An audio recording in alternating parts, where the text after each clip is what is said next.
completely exposed on defense just about every time down the court against smart teams. They're going to be able to pick them off. God forbid you have two of them again. It'd be a disaster. But I think as we talk about free agency, I'm gonna always defer. I'm gonna always want the wings more than the guards or even the centers. Mm-hmm. So then because I just brought them up and I feel like I didn't get where I wanted to on that. Vucevic and Middleton. Yep. Say that the Nets targeted them and they let D'Angelo walk. Now that puts Caris LeVert's obviously in there, and then Dinwiddie is taking on a larger role. Would that to me maybe is probably one of the more logical moves that they could make, and at the level of free agent players that they can maybe sneak in and grab ahead of some other teams.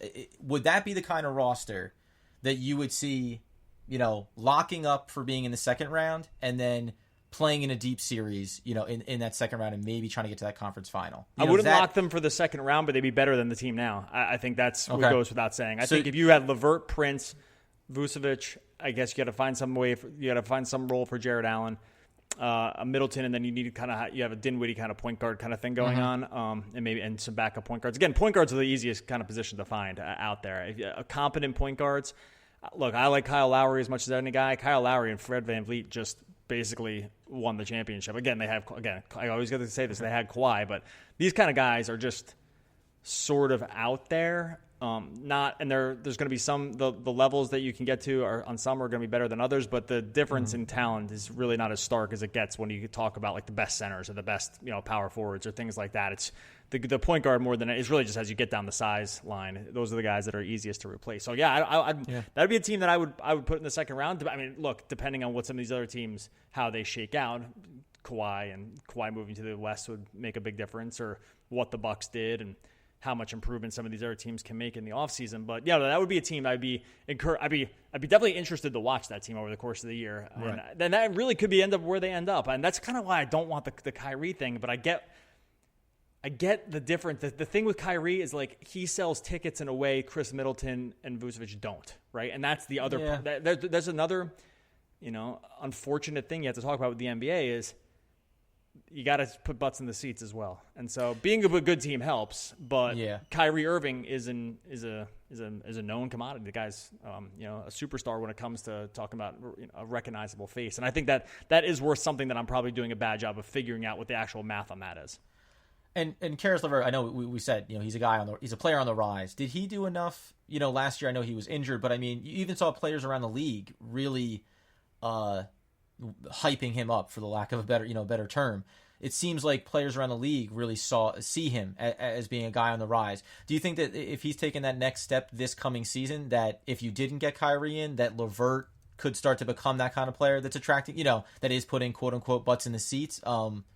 Or is it just, because it's like the Jimmy Butlers, those names that you throw out there, like I feel like so much of that it's the name. Everybody knows who Jimmy Butler is. And it's not that he's not, that he hasn't had incredible seasons for certain teams over the years. But you and I have talked about this other times as well about, the elite players in the league. There's really only a handful of them. And I think Westbrook was the guy we landed on where you said, no, he's not one of those guys. No. But you know who he is. You know what I mean? He puts butts in the seats in Oklahoma City. So, I wonder if that's the factor that comes into play about selling tickets, which obviously it's going to be.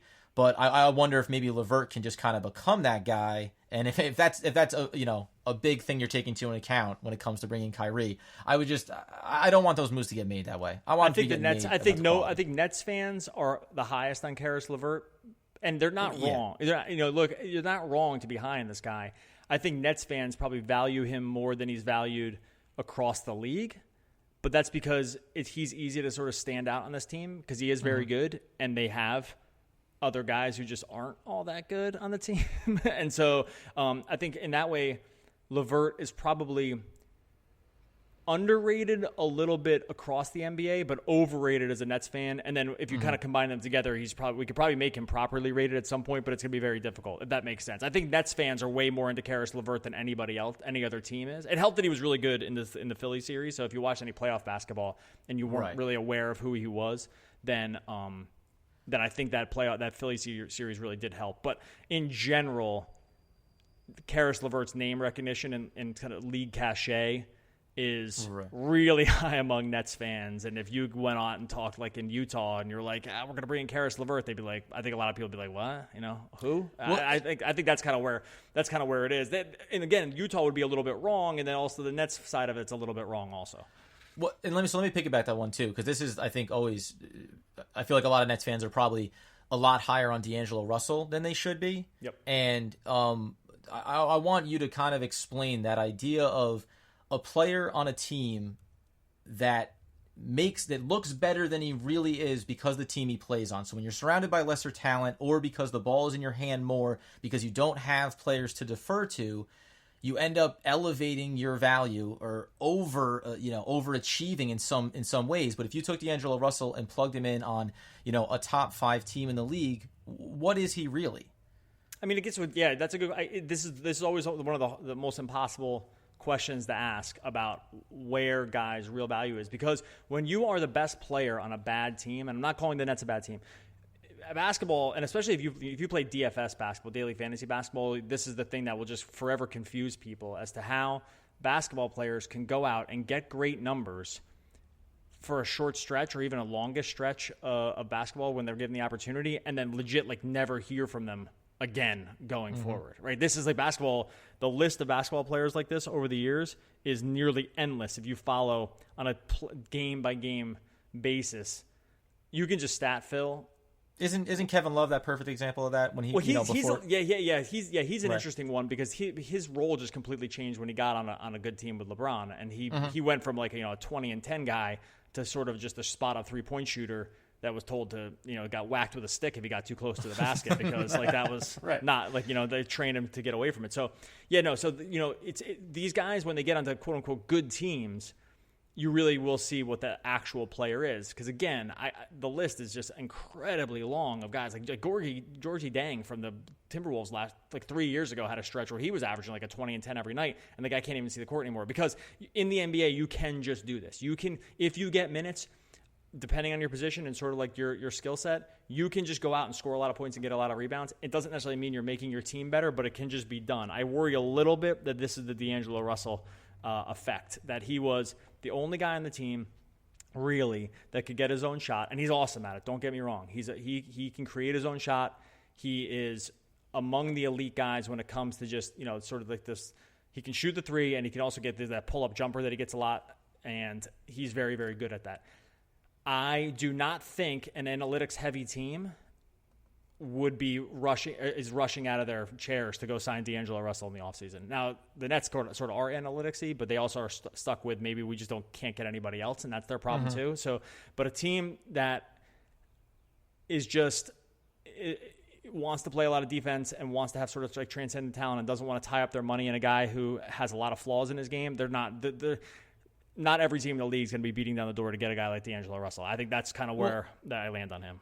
Yeah, and I would tend to agree. The interesting thing is, because just from watching the last season for them and looking at a LeVert and a Russell, I don't necessarily have the discerning eye to kind of identify LeVert as being, he has a higher ceiling than a Russell. But there obviously is something there in terms of how that impacts. And I think to your point of the difference of who Russell is and where he fits on the type of team that the Nets are, that's obviously also at the time, we'll take this broken product from you, Lakers. That was a part of that move, and I think the Nets probably as an organization looked at it and said, the value of this guy is that he'll make us better over the next couple of years. We'll have something exciting over the next couple of years. But no, he's not, a home run. And he's not the guy that we necessarily want in the long term, but he makes a ton of sense for us right now, And that's it. I think no one would look at that trade. That's a complete A+ trade. So don't get me wrong about where I stand on Russell compared to what they had to give away to get him. That is a home run trade that you would make every single time. The Lakers look very foolish for doing it because he actually probably would fit pretty well with LeBron now. So it's one of these things where that I'm not denigrating the guy for being bad. I'm just saying that these are guys that are I'm continually, and look, I watch as much basketball as anybody and follow these stats as closely as anybody. These guys will just forever confuse you. They'll confuse even analytics teams because it's just very difficult to figure out what the actual truth is when you're not asking him to do, when you don't need him to do all these things all the time. I will say a big indictment against him and it could just be a Nets philosophy also about how they do minutes. I always get worried when your team doesn't want to play you a lot, because that is usually a pretty bad sign. Now, the Nets have forever been like this team that kind of runs up to 28, 29 minutes on a rotation, and that's kind of where they want to live, and they're going to play, 10 guys deep, as opposed to other teams that they even did it in the playoffs a little. But even in like the biggest games, they found a lot of and I'm saying the biggest games, this specifically the series against Philly, because these are the biggest games they've had in many years for the Nets.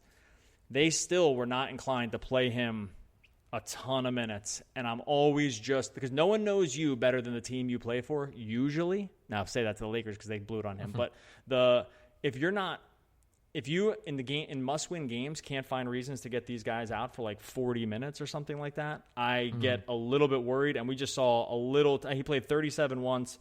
I guess the other ones were like a little bit of blowouts, but not really. 9-point loss in game one. He played 29 minutes, 25 minutes. I don't know, man. I get a little bit worried about teams like that when you're just like, well, he's our best player, but we can't run him out for 40 minutes in a must-win game. I don't know. I don't know if you see that. And so much throughout the season, and you saw it. I mean, watching. I mean, the bulk of the games throughout the regular season. Spencer Dinwiddie was the guy that Kenny Atkinson, or that's who they trusted late in the game. And he hit a lot of big shots. Now, that's not to say that they look at Spencer Dinwiddie as being a guy that should be playing 40 minutes, because they're not doing that with him either. I think they look at Spencer Dinwiddie as being a great sixth man, a great man off the bench that can come in and help lead your secondary unit.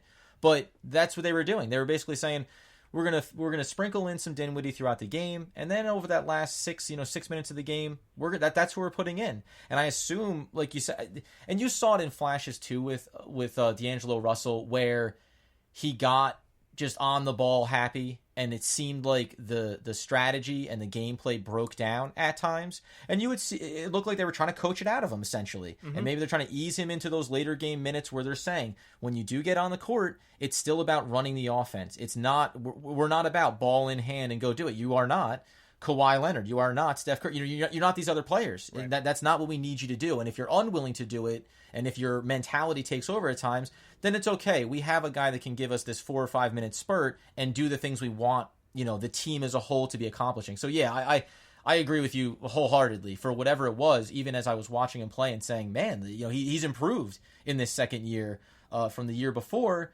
And yet, for some reason, Kenny Atkinson is saying, yeah, why don't you go ahead and step on out in the crunch time of the game? And that's obviously indicative of something internally that they feel about his game. And look, this has to be known too if you're a Nets fan. Well, I do a lot of for my day job, which is predictive stats for NBA. A big part of this is predicting minutes for a given team, assigning where the minutes are going to go before each game starts, and try to make really good judgments about what who's going to play this amount, and what the scenarios that look like, where sort of like the range of outcomes for each different player. And I'm talking right down to the very last man, every single minute accounted for. The Nets are one of the hardest teams to do this for. So it's a little different when you see him at 31 minutes, let's say, or 29 minutes, as opposed to, say, I'm trying to think of like the Timberwolves, let's say, who will run their guys, sometimes would run their guys out for 38, 39 minutes when things are going well. So it's not a really apples-to-apples comparison to all teams. I really want to make that point really very clear, is that the Nets don't really compare with some of those other teams. And in the end, when you have to win playoff games, you are just kind of choosing your best 7 guys, and those guys are going to be the ones that play the most. So anyway, that's what I'm a little worried about. Buddy, we're starting to go a little long here. We're not even halfway down the show notes list. We're gonna have to probably break this. We're probably gonna have to break this into 2 parts, because we'll come back. I think over the weekend, where this is on a Friday, we're gonna try to come to you most Tuesdays during the off season, talking free agency stuff, which I think is going to start heating up even more as we get into that free agent period, which is about 15 days away as of this recording. We have the draft coming up as well, which we didn't even touch on, though the Nets don't really have much in the way of draft news, which is good for me because I actually, side note, don't follow any college basketball, so I'm going to be pretty unhelpful when it comes to the draft. Not the thing I want to watch. It's all right. Just get drafted, and then I'll find out all I need to find out about you. That's kind of where I land. I'm like, it's hard to be predictive about this thing, or I can't. My brain, I got a big brain, buddy, but it only got so much space in it. It doesn't have time for college basketball. Your head is large. I think that's the, what's going on inside of it is really. I want to say that's got to be highly correlated to big brains, outside of just some kind of elephantitis kind of thing where your head can grow too big. Anyway, this something medically is going wrong with you, and you're still alive and a fairly healthy guy. So I can't. Well, whatever. I don't want to upset anybody. I didn't tell my story about getting accosted twice in the same bar during the finals. I'm going to save that one.